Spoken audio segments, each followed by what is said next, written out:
बिस्मिल्लाहिर्रहमानिर्रहीम। मैं हूँ आसिफ़ ख़ान। तमाम देखने सुनने वालों को मेरा सलाम।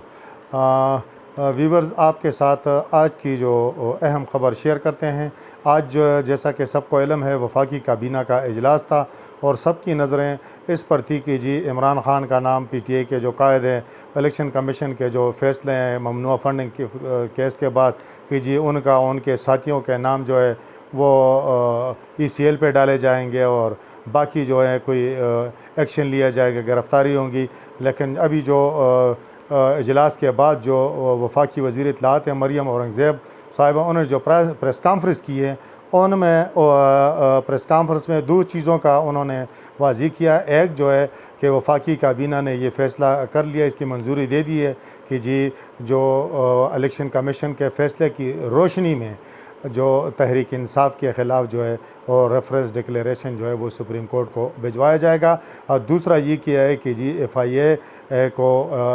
हिदायत जारी किए हैं कि जो ममनुआ फ़ंड PTI के अकाउंट्स में आए हैं, जो बकौल उनके कि जो इलेक्शन कमीशन के फ़ैसले में भी है कि जो 16 इस तरह के अकाउंट हैं कि जो PTI ने तस्लीम ही नहीं की, और स्टेट बैंक की जो रिपोर्ट है उसके मुताबिक वो पाकिस्तान तहरीक इंसाफ के जो रहनुमा थे या जो मुलाज़मीन थे उनके नाम पर थे, और दीगर जो फ़ंड है उनकी वो इंक्वायरी करेंगी। और उनको ये इख्तियार भी दिया है कि दीगर जो तहकीकाती इदारे हैं उनको भी अपने साथ मिला लें और ये तहकीकात कर लें कि ये फ़ंड कहाँ कहाँ से आए और कहाँ कहाँ पे ख़र्च हुए, और उनका पूरा रिकॉर्ड जो है वो सामने लाया जाए ताकि इसके मुताबिक फिर अगला एक्शन लिया जा सके। तो जो पहली उन्होंने चीज़ें मरियम औरंगज़ेब साहब ने की हैं। दूसरा, उन्होंने जो आज की प्रेस कॉन्फ्रेंस में कुछ ज़्यादा कोई इश्तियाल अंगेज़ी नहीं दिखाई। उनका ये भी कहना था कि ये केस जो है इसका साथ हुकूमत का कोई ताल्लुक़ नहीं है। हालांकि ये हुकूमत तो लगी हुई है उस पर सियासी पॉइंट स्कोरिंग और मुखालिफिन करते भी हैं, और उनका ये कहना है कि ये केस PTI के अपने ही बानी जो रहनुमा थे अकबर इस बाबर ने ये दायर किया था और ये 8 साल तक चला। और जिस तरह के पहले भी आपने सुना भी होगा इल्म में कि जी PTI ने कोई 51 दफ़ा इस पर अल्तवा मांगा और मुख्तलिफ हीले बहाने, ये 2-3 चीज़ें जो उसने की हैं। तो उन्होंने साथ ये भी कहा कि वफाकी जो काबीना उन्होंने वज़ीर कानून को ये हिदायत की है कि जी अपनी इसके हवाले से जो सुप्रीम कोर्ट में वो जो डिक्लेरेशन इस हवाले से जमा कराएंगे, तो इसके हवाले से तफसीली जो है वो एक रिपोर्ट वो तैयार करके वो अगले काबीना इजलास में उसको पेश करें ताकि तमाम कानूनी नुकात के मुताबिक ये डिक्लेरेशन सुप्रीम कोर्ट में जमा की जा सके। और उनका ये भी कहना था कि हमारा काम है डिक्लेरेशन सुप्रीम कोर्ट में जमा करना, आगे सुप्रीम कोर्ट का काम है कि वो क्या इसका फ़ैसला करते हैं। साथ उन्होंने ये भी कहा कि जी मस्तशाखाना के हवाले से अहम ख़बर आई है कि जी हुकूमत ने बल्कि पूरी PDM ने जो 62F1 के तहत इलेक्शन कमीशन से रुजू किया है कि जी वो इमरान ख़ान के तहफ़ का मसला कि जी उस पर उनके ख़िलाफ़ कार्रवाई की जाए। और दूसरी तरफ अगर हम इमरान ख़ान की तरफ देखें तो इमरान ख़ान जो है वो इलेक्शन कमीशन के फ़ैसलों के बावजूद भी अब तक उसका बॉडी लैंग्वेज जो है वो बिल्कुल वो जिस तरह लग रहा है कि जैसे कुछ हुआ ही नहीं है, और वो अब भी इलेक्शन कमीशन पे बरहम है। आज जैसा सबको इल्म है कि वो जो F9 पार्क है वहाँ पर इलेक्शन कमीशन के ख़िलाफ़ उन्होंने जो है एहतजाज का प्रोग्राम भी तय किया है। आज इत्तलाआत ये भी थी कि इलेक्शन कमिश्नर के ख़िलाफ़, चीफ़ इलेक्शन कमिश्नर के ख़िलाफ़ उन्होंने एक जो है वो रेफरेंस भी दायर किया, लेकिन कुछ देर बाद ही वापस लिया कि जी हम इसमें मज़ीद कोई जो चीज़ें वो शामिल करके दोबारा जमा कराएंगे। इमरान ख़ान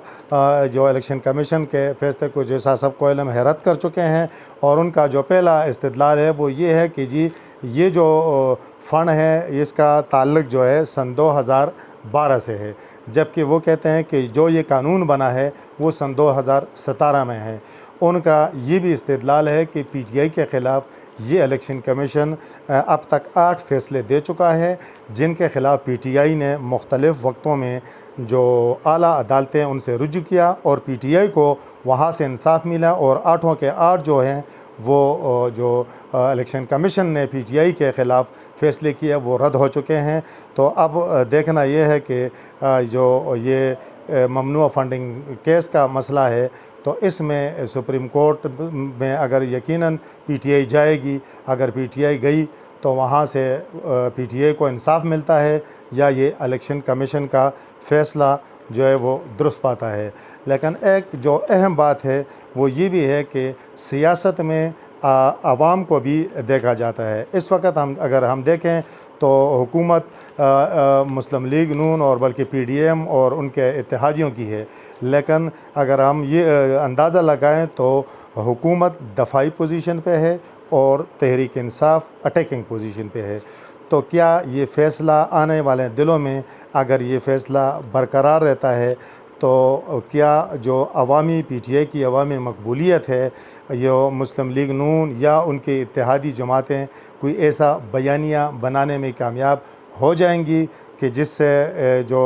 PTI की मकबूलियत है उसमें कमी आए और ये जो मुस्लिम लीग नून और उसके इत्तेहादी हैं, ये जो है सियासत की जो ये गाड़ी रवां दवां है इसकी फ्रंट सीट पर बराजमान हो सकेंगे। ये वो सवालात है यकीनन जिसका जवाब वक्त ही दे सकेगा। एक प्रेस कॉन्फ्रेंस में मरियम औरंगज़ेब साहिबा की जो एक और अहम बात आई वो ये कि जो मस्जिद नबवी में जो वाक़या पेश आया, शाहज़ैन भुगटी और ये मरियम औरंगज़ेब साहिबा थी, उसमें